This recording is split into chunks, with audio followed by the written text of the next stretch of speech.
Welcome to the physics Vani. आज हम class 10th का नेक्स्ट चैप्टर शुरू करेंगे, that is electricity. Light chapter के मैंने सारे वीडियोस अपलोड कर रखे हैं। आज हम शुरू करने जा रहे हैं इलेक्ट्रिसिटी। तो जो चैप्टर है इलेक्ट्रिसिटी, ये बोर्ड के पॉइंट ऑफ व्यू से काफ़ी इंपॉर्टेंट है। इस पे बेस्ड न्यूमेरिकल्स आएंगे और इसमें रेजिस्टेंस का कंसेप्ट आएगा और 101% उस पर न्यूमेरिकल आता ही आता है। तो ये चैप्टर अपने आप में यू भी इम्पॉर्टेंट है क्योंकि ये 12th में अगेन आएगा चैप्टर, सेम इसी नाम से आता है इलेक्ट्रिसिटी। वो थोड़ा डिटेल में है, अभी 10th क्लास में थोड़ा बेसिक्स हैं तो वो हम डिस्कस करते हैं। तो करंट की अगर हम बात करें कि सर व्हाट इज करंट, तो ये चैप्टर है हमारा इलेक्ट्रिसिटी। ओके, तो पहला अगर हम टॉपिक पढ़ें तो वो होगा करंट। करंट क्या है? तो current is nothing but a rate of flow of charge. Current क्या है? Rate of flow of charge, और it is defined as change in charge per unit change in time, means I is equals to dq by dt। तो current क्या होता है? Current कुछ नहीं है, अगर चार्जेस का फ्लो होता है, चार्ज के फ्लो होने से क्या होगा? करंट बनेगा। लेकिन अब यहाँ सर पहले हमें ये समझना पड़ेगा चार्ज क्या होता है। तो हम पहले स्टार्ट करने से डेफिनेशन तो यही है कि भाई rate of flow of charge, but thing is that what is charge. Sir charge क्या होता है? तो हम वापस से डेफिनेशन को डिस्कस करेंगे, लेकिन पहले मैंने आपको इसलिए ये डेफिनेशन बताई ताकि आपका इसका मीनिंग समझें कि सीधा हम ये डेफिनेशन रट लेंगे तो प्रॉब्लम आएगी, क्योंकि जब तक हमें चार्ज का नहीं पता होगा या चार्ज की प्रॉपर्टीज का नहीं पता होगा तब तक हमें करंट को नहीं पढ़ना है। तो कुछ टीचर सीधा यहाँ से शुरू कराते हैं तो वो गलत है, क्योंकि फिर आप पूछेंगे सर चार्ज क्या होता है और इसमें चेंज कैसे होगा सर। तो बेटर ये है हम पहले स्टार्ट करते हैं, सर चार्ज क्या होता है।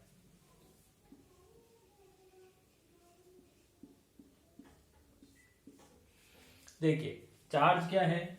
इट इज इनहेरेंट और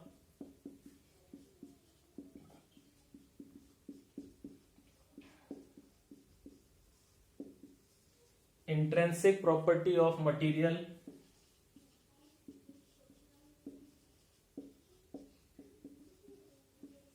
which can apply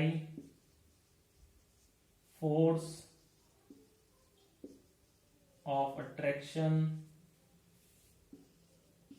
or repulsion on any other object।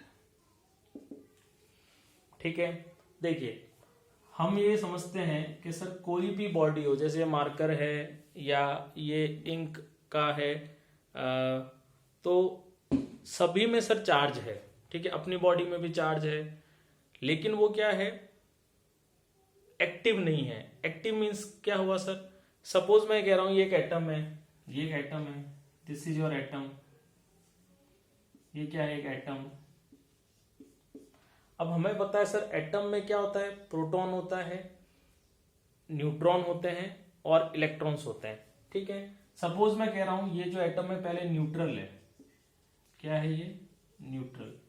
Neutral का मतलब क्या हुआ सर? न्यूट्रल का मतलब ये हुआ जितने प्रोटॉन है उतने ही इलेक्ट्रॉन है, जितने प्रोटॉन है उतने ही इलेक्ट्रॉन है। इट मीन्स अगर प्रोटॉन बराबर इलेक्ट्रॉन, सपोज इस वाले में 5 प्रोटॉन है तो 5 ही क्या है? इलेक्ट्रॉन। तो आप क्या कहोगे? बॉडी न्यूट्रल है सर। ठीक है, लेकिन अगर मैं ये कह दूं, अगर मैं ये कह दूं कि एक दूसरी बॉडी है, इसमें 5 तो प्रोटॉन है और 6 इलेक्ट्रॉन है। अब ये क्या हुआ, आपने क्या देखा, यहां पर सर एक इलेक्ट्रॉन ज्यादा है, एक इलेक्ट्रॉन ज्यादा है। तो इस एक इलेक्ट्रॉन एक्सिस होने के कारण, इस एक इलेक्ट्रॉन के एक्सिस होने के कारण ये इलेक्ट्रॉन क्या होगा, कंडक्शन या करंट में पार्टिसिपेशन देगा अपना। सपोज सर अगर मेरे पास दो बॉडी है,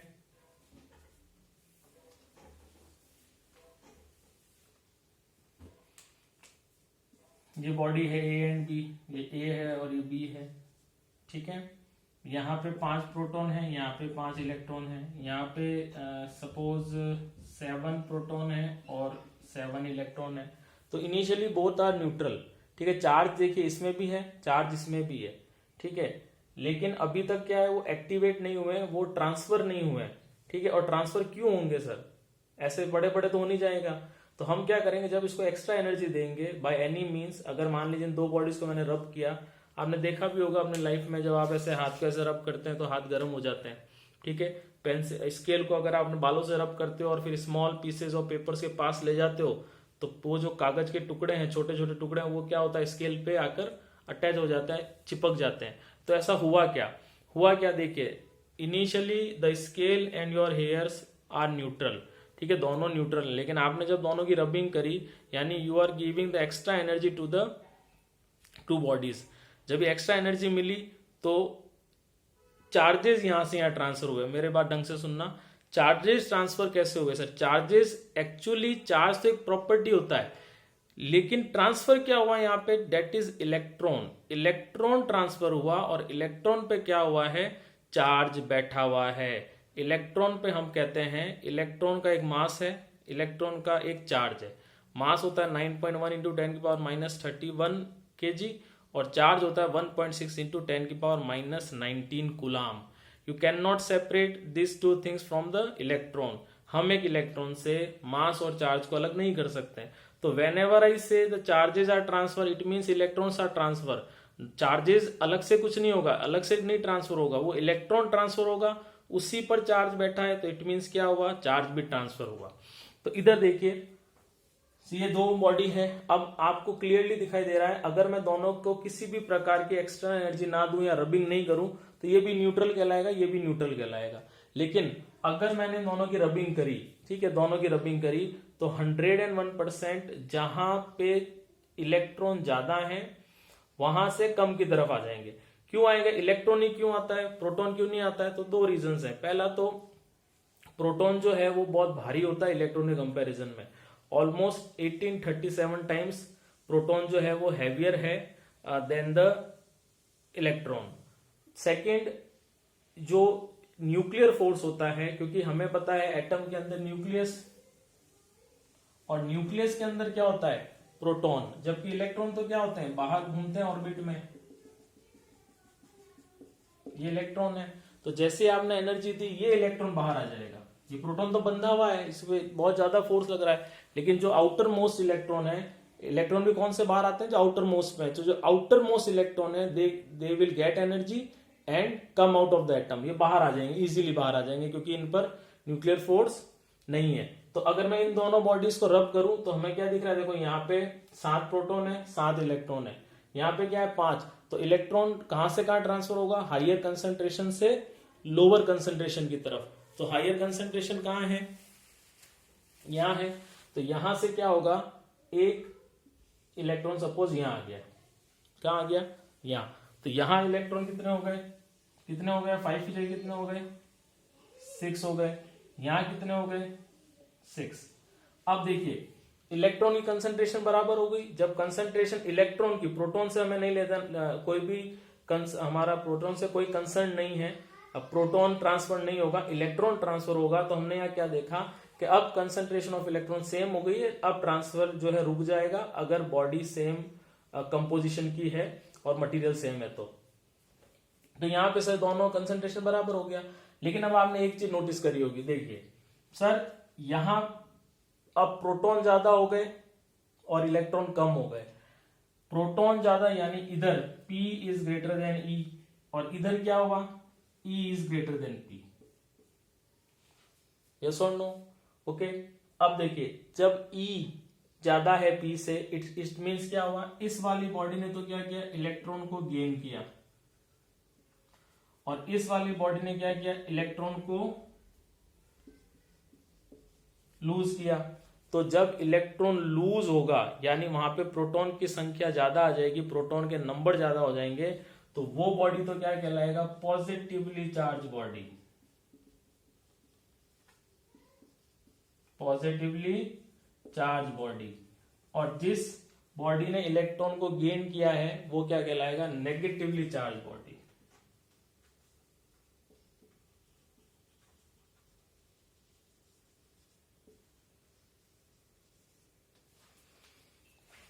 इसीलिए हम ये कहते हैं charges are of two types. अगर आपने सुना होगा तो हम यहां लिखते हैं चार्जेस जो हैं वो charges are of two types. Number 1 is positive charge, number 2 is negative charge.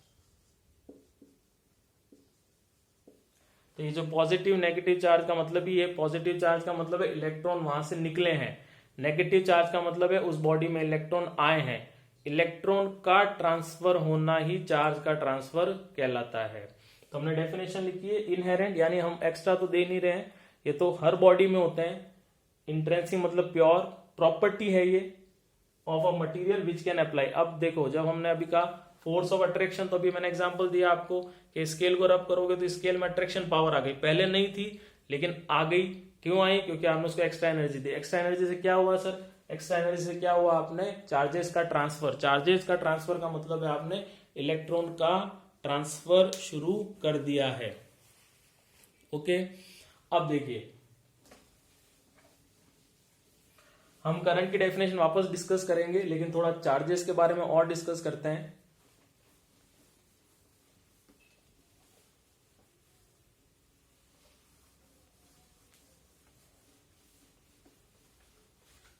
तो हमने ये देखा कि सर जो चार्ज है, इलेक्ट्रॉन का भी एक चार्ज होगा, प्रोटॉन का भी चार्ज होगा, और अगर मैं बात करता हूं न्यूट्रॉन, तो न्यूट्रॉन पे कोई चार्ज नहीं होता, न्यूट्रॉन पे नो चार्ज। इलेक्ट्रॉन पे जो चार्ज होगा वो जनरली हम लिखते हैं नेगेटिव, प्रोटॉन पे पॉजिटिव। वैल्यू कितनी होती है, तो इलेक्ट्रॉन के जो चार्ज होगा वो -1.6 into 10⁻⁻19 coulomb, -19 coulomb. Coulomb is a unit of charge. Proton की अगर बात करूं तो इस पे होता है +1.6 इंटू 10⁻⁻19 कूलाम। ये हमने चार्ज की बात करी। अगर मैं मास की बात करूं तो मास ऑफ इलेक्ट्रॉन होता है 9.1 into 10⁻31 kg।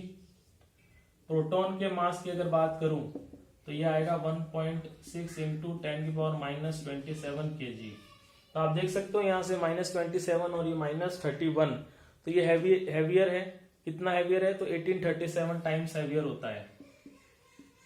1837 times proton is heavier than the electron. इसीलिए प्रोटॉन नहीं मूव होता है, केवल इलेक्ट्रॉन मूव होता है। तो यूनिट ऑफ चार्ज अगर बात करूं तो यूनिट ऑफ चार्ज क्या होगी, कूलाम। चार्ज एक स्केलर क्वांटिटी होता है। ये बेसिक सी बातें हैं, एग्जाम्स में डायरेक्टली नहीं पूछी जाती हैं, but at least you should have knowledge के सर स्केलर मीन्स इसकी डायरेक्शन नहीं होती है कोई, केवल मैग्नीट्यूड से मतलब होता है हमें चार्ज का। अब कुछ प्रॉपर्टीज हैं चार्ज की जो 10th लेवल में तो इंपॉर्टेंट है कि सर क्या प्रॉपर्टीज हैं, तो हम डिस्कस करते हैं चार्जेस की क्या प्रॉपर्टी होती है।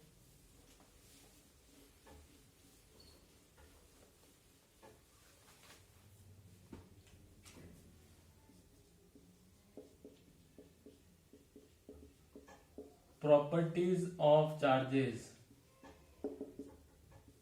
तो पहली प्रॉपर्टी होती है एडिटिव प्रॉपर्टी।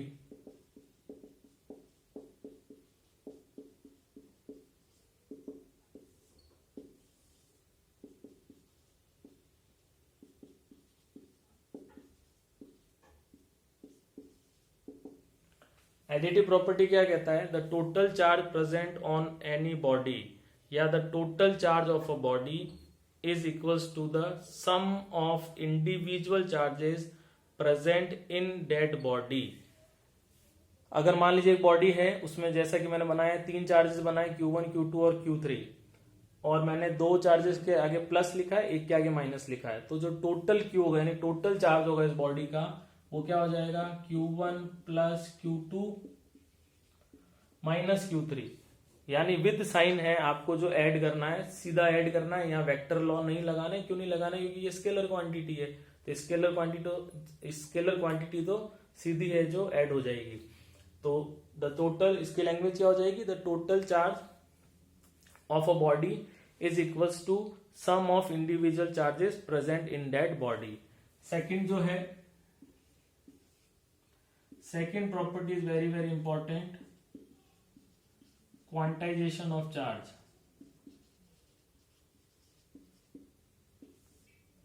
ये इंपॉर्टेंट प्रॉपर्टी है। क्वांटाइजेशन ऑफ चार्ज क्या कहलाता है? तो क्वांटाइजेशन ऑफ चार्ज कहता है the total charge on any body is integer multiple of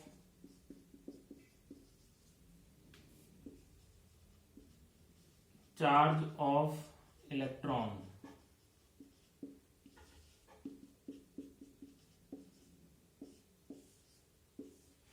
जहां n क्या है? Number of electron present on any body. Suppose ये कोई बॉडी है, ठीक है, अगर मैं इसमें कहता हूं 5 इलेक्ट्रॉन है, तो इसका टोटल चार्ज क्या हो जाएगा? Q equals to n, n कितना है यहाँ पे? 5, और integer multiple of charge of electron, एक इलेक्ट्रॉन पे कितना चार्ज होता है?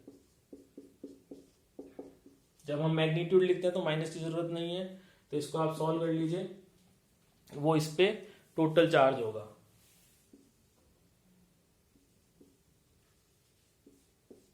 कूलम को हम कैपिटल C से रिप्रेजेंट करते हैं। इसको आप एक तरह से और समझ सकते हैं क्वांटाइजेशन ऑफ चार्ज को। ये कहता है कि जब भी चार्ज यानी इलेक्ट्रॉन एक बॉडी से दूसरी बॉडी में जाएंगे तो वो क्या होगा? इंटीजर मल्टीपल या इंटीजर नंबर में जाएंगे, एज अ होल नंबर जाएंगे। ऐसा नहीं होता कि किसी एक बॉडी से दूसरी बॉडी में आधा इलेक्ट्रॉन ट्रांसफर हो गया या 3/4 इलेक्ट्रॉन ट्रांसफर हो गया, नहीं, वो हमेशा क्या होगा? 1 2 3 4 यानी ऐसे नंबर्स में होगा, होल नंबर में ट्रांसफर होगा।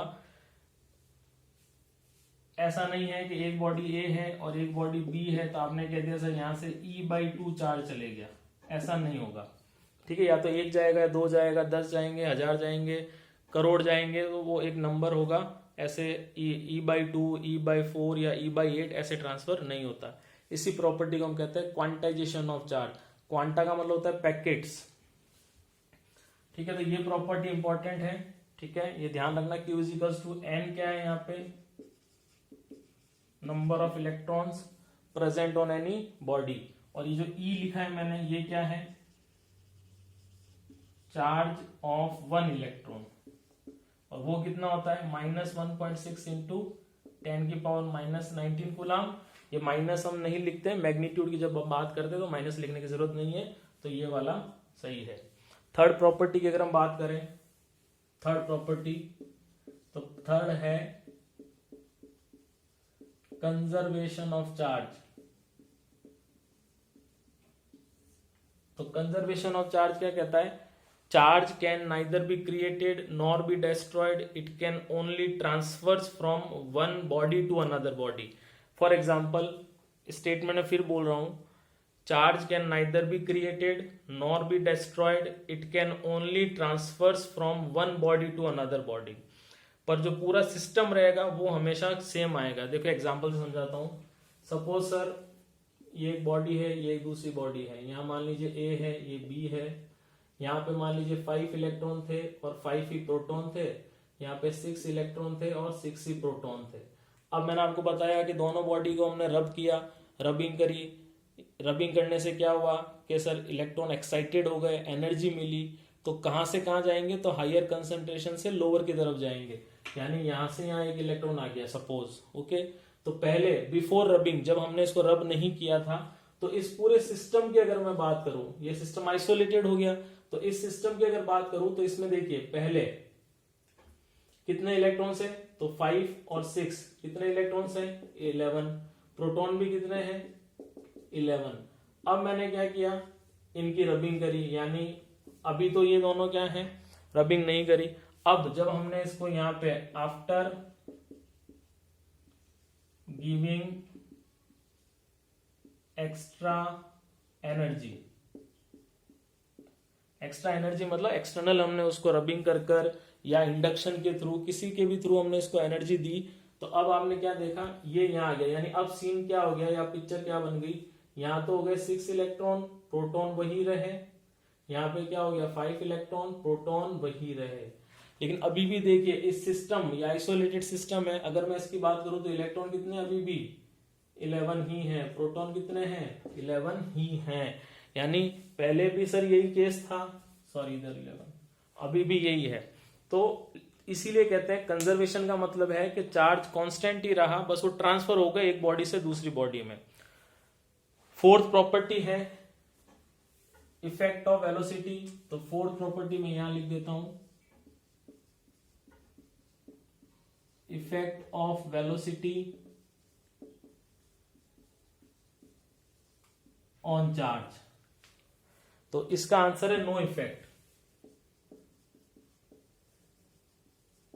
No effect, there is no effect of velocity on the charge. Suppose ये मार्कर है, अभी रेस्ट पर है, मैंने ऐसे फेंका तो ये वेलोसिटी मिल गई इसको, तो क्या ये इसमें कोई चार्ज आ गया क्या, नहीं सर, तो कोई इफेक्ट नहीं आएगा। कई बार ऑब्जेक्टिव में पूछ लेते हैं, तो आंसर होगा नो इफेक्ट।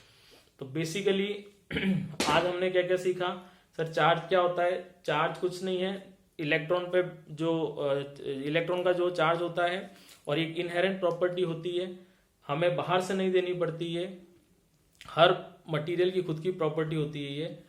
और कब एक्साइटमेंट, कब ये एक्साइटेड होंगे, जब उसको हम एनर्जी देंगे, कहां से कहां जाएंगे, हायर कंसंट्रेशन से लोअर कंसंट्रेशन में जाएंगे। इलेक्ट्रॉन जब ट्रांसफर होता है, एक चीज और, अगर मैं बोलता हूं एक बॉडी से दूसरी बॉडी में इलेक्ट्रॉन ट्रांसफर हुआ, और मैंने आपको एक बात बताई कि अगर ये इलेक्ट्रॉन है तो इसके पास एक मास है और एक चार्ज है। अगर इलेक्ट्रॉन ट्रांसफर हो रहा है तो ऐसा नहीं है कि सर फिर मास यहीं रह गया, क्या मास भी तो ट्रांसफर हुआ।